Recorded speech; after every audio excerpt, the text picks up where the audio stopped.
Halo Hoters, kembali lagi di Hot Room bersama saya Gus Hotman Paris dengan Intan Only at Metro TV. Yes. Topik kita malam ini adalah kekerasan seksual harus disoal. Harus disoal ya. Ini ngomong kenapa Bang kita pilih tema hari ini? Karena dalam bulan-bulan terakhir ini berbagai tipe kekerasan sosial viral di mana-mana. Oke, viral di mana-mana termasuk juga dengan modus-modus baru ya Bang? Modus baru, cara baru, dan melibatkan kaum intelektual. Wah, menarik sekali. Meskipun di luar lagi hujan, cuaca agak dingin, tapi dipastikan diskusi pada hari ini akan panas. Dan saya ingatkan kembali untuk pemirsa, apabila Anda memiliki kasus, Anda bisa kirimkan kasus Anda melalui email atau Instagram kami yang alamatnya sudah tertera di layar kaca Anda, atau bisa juga langsung kirimkan kasus Anda ke Instagramnya Bang Hotman ya Bang. Apa Bang Instagramnya? IG Hotman Paris Official. Oke, tinggal di DM aja ya. Dan Hoters juga bisa menonton tayangan ini secara streaming melalui metrotvnews.com atau juga bisa melalui medcom.id. Oke, tadi Bang Hotman sudah menjabarkan bahwa memang sekarang ini marak sekali yang namanya kekerasan seksual dengan berbagai modus. Dan mungkin juga ini akan menjadi perdebatan juga ya Bang. Ya. Dan sebelum kita akan diskusikan tema hari ini, kita saksikan dulu tayangan berikut.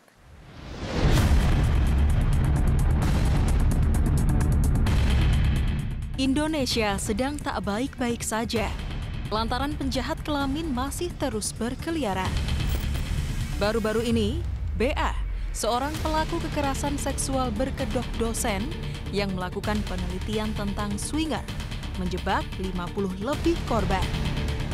Begitu halnya yang dilakukan oleh Gilang, seorang mahasiswa Universitas Airlangga yang menggunakan penelitian sebagai kedok untuk melakukan pelecehan seksual. Kasus pelecehan seksual yang dilakukan oleh Gilang terungkap setelah salah satu korbannya bersuara di media sosial.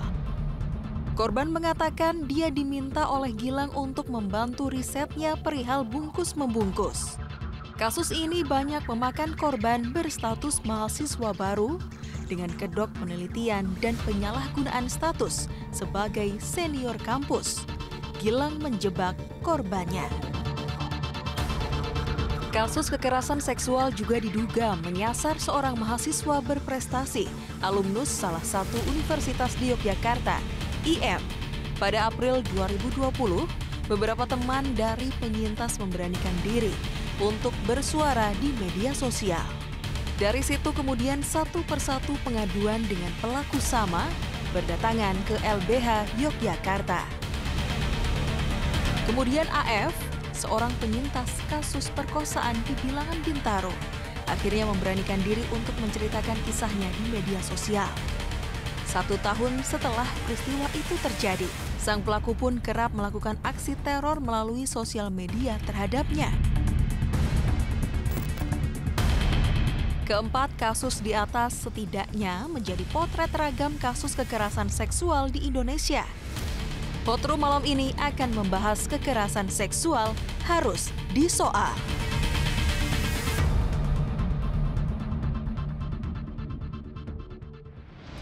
Ya pemirsa, itu tadi tayangan mengenai tema kita hari ini, yaitu kekerasan seksual harus disoal. Dan seperti Bang Hotman tadi sudah sampaikan, ini adalah kejadian yang bisa dikatakan semakin meningkat dan semakin viral juga dengan modus-modus baru. Oleh karena itu, kita sudah menghadirkan narasumber ya Bang. Siapa saja yang akan menjadi narasumber untuk hari ini Bang? Ada Mr. W.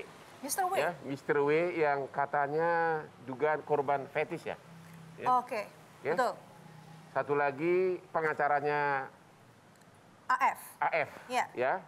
Dan satu lagi dari LBH Yogyakarta. Dan yang pertama mungkin dengan Mr. W bisa menceritakan kejadian yang dialami. Terima kasih Bang Hotman. Jadi waktu itu memang awalnya saya kenal dengan GA itu ketika pertama kali masuk kampus, dan memang pada awal itu memang tidak ada gelagat yang mencurigakan dari GA itu sendiri. Dan sampai beberapa detik sebelum GA ini melakukan aksinya pun juga tidak ada kecurigaan sama sekali. Jadi apa yang dilakukan terhadap Anda? Dapat saya katakan yang dia lakukan itu merupakan bentuk pelecehan seksual secara langsung, secara fisik. Kalau misalkan mungkin teman-teman korban yang lain, mereka masih melalui perantara virtual. Kalau saya sendiri ini, saya benar-benar langsung. Cara Jadi kalau maksudnya, dalam- cara langsungnya bagaimana? Apakah bagian organ tubuh Anda disentuh atau bagaimana? Iya, kurang lebih seperti itu. Jadi memang Dalam GA posisi ini memang Anda menyentuh. lagi Terikat ya? terikat atau bagaimana? Kalau terikat tidak, tapi kondisi saya waktu itu setengah tidak sadar. Jadi istilahnya saya itu sempat tidur beberapa saat. Setelah saya bangun itu kondisi saya sudah ditutupin sama jarik. Dan ada dugaan kalau si GA ini sempat memasukkan obat tidur. Oh, pakai obat tidur, Oh, Bang. jadi Anda ada setengah-setengah tidak sadar begitu ya? Iya, betul Bang. Jadi Anda waktu itu dalam keadaan telanjang atau bagaimana? Saya masih dalam keadaan berbusana, cuman ketika si GA itu melakukan aksinya, saya merasa memang si GA memang mengeksplor area intim saya. Terus setelah Anda sadar, Anda melakukan apa? Anda protes atau bagaimana? Iya, saya sempat protes, saya sempat menanyakan apa yang terjadi semalam, namun si GA itu masih membantah, jadi sempat membantah beberapa kali bahwasanya dia sempat memberikan spekulasi bahwasanya dia tidak melakukan apa-apa, namun karena saya sempat merasakan apa yang dia lakukan, jadi saya kemudian menanyakannya ulang, dan akhirnya di situ si GM mengaku kalau dia sempat melakukan aksinya. Boleh tanya nggak lebih spesifik? Anda itu cuma disentuh atau diapain? Lebih tepatnya saya, kalau saya tidak salah ingat, kondisi dia itu sedang duduk dan memegangi area intim saya. Oh, dia duduk memegangin Iya. area sensitif kamu. Dan Anda waktu itu setengah sadar tidak protes? Karena mungkin pengaruh obat tadi sih Bang, jadi saya tidak memiliki daya apapun untuk Setengah sadar memberontak. ya? Anda tidak menempuh proses hukum sesudah itu? Ketika waktu itu memang saya memutuskan untuk tidak sempat melaporkan itu karena ya waktu itu memang saya merasakan malu dan merasa mental saya juga down. Jadi waktu itu pun juga akhirnya saya memutuskan untuk menyelesaikan masalah itu secara kekeluargaan. Sementara terima kasih Mr. W. Kita mau coba dulu nanya ke Meila Fajri ya, Oh, dari Meila Fajri LBH dulu. Yogyakarta. Ya. Ya. Oke, Ibu Meila dari Yogyakarta. Bisa diceritakan kejadian-kejadian yang dikeluhkan oleh klien saudara? Iya, jadi yang datang ke kami itu awalnya hanya satu orang, Bang. Jadi satu orang ini dia cerita bahwa dia ada kasus pelaku itu nelpon, lalu saat menelpon itu obrolannya seperti biasa, tapi tiba-tiba menjurus ke arah yang bernada sensual. Gitu. Hingga akhirnya per akhir April, kalau tidak salah itu bulan April, itu sudah ada 30 orang yang mengadu ke kami, Bang.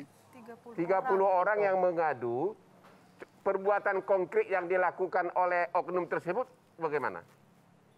Bermacam-macam, Bang. Jadi kalau misalnya terkait dengan modus kekerasannya dari 30 orang yang melapor ini kan memang berbeda-beda ya kan. Tapi dari ke-30-nya ini mayoritas itu adalah kekerasan seksual lewat internet, cyber gitu. Itu kebanyakan lewat DM Instagram atau ada juga yang lewat WhatsApp. Tapi awal modusnya itu dia dari mulai cerita seperti biasa yang akhirnya menjurus pada pertanyaan-pertanyaan atau obrolan yang bernada sensual. Begitu, Mbak. Kalau untuk modusnya sendiri. Tapi dari beberapa ini juga ada yang sampai pada perlakuan fisik. Yang sudah sampai proses hukum ada? Yang sudah sampai mengadu ke polisi? Belum, Bang. Mereka masih takut, Bang. Jadi kenapa dia datang ke LBH kalau dia tidak berani mengadu ke polisi? Ya, kemarin itu kan aduannya itu datang gitu ya. Terus mereka mau melapor gitu kan ya. Beberapa orang ada yang mau melapor. Nah, tapi kemarin itu selain daripada bukti karena kebetulan yang mau melapor itu kejadiannya itu di Indonesia, tapi pelakunya masih di luar negeri saat itu ya.